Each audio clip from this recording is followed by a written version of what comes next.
सुनर बाकी बिया उछु छुना ए मौगी मिलल सुनर बाकी बिया उछु छुना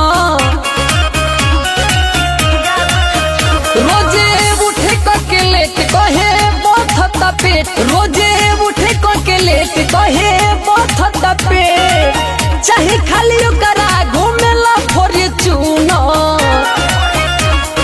मौगी मिलल सुनर बाकी बिया उछु छुना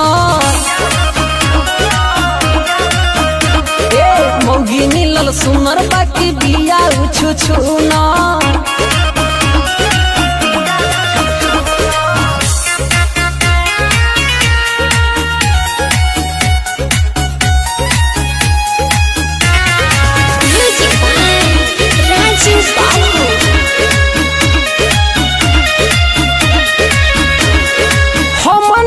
जननी की फेथर मिली रे सुता रही दिनों भर लगा के किली रे अरे करा से दम तबाह हो गई बानी रे हम नहीं जननी की फेथर मिली रे सुता रही दिनों भर लगा के किली रे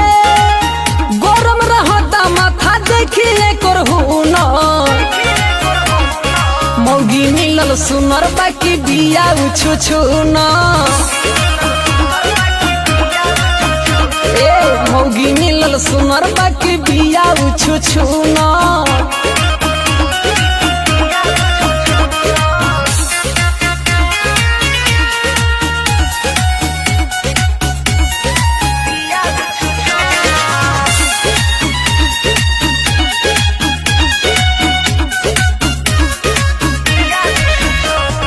मम्मी पापा एकर समझा के गइले रे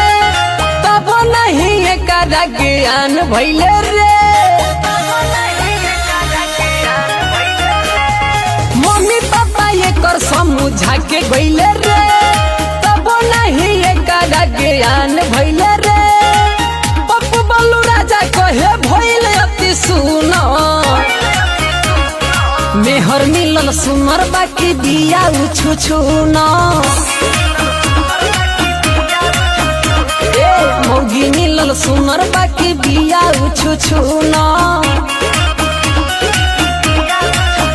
रोजे उठे के लेट कहे बथता पेट रोजे उठे के लेट कहे बथता पेट चाहे खाली ओकरा घूमेला फॉर्च्यूनर मौगी मिलल सुनर बाकी बिया उछु छुना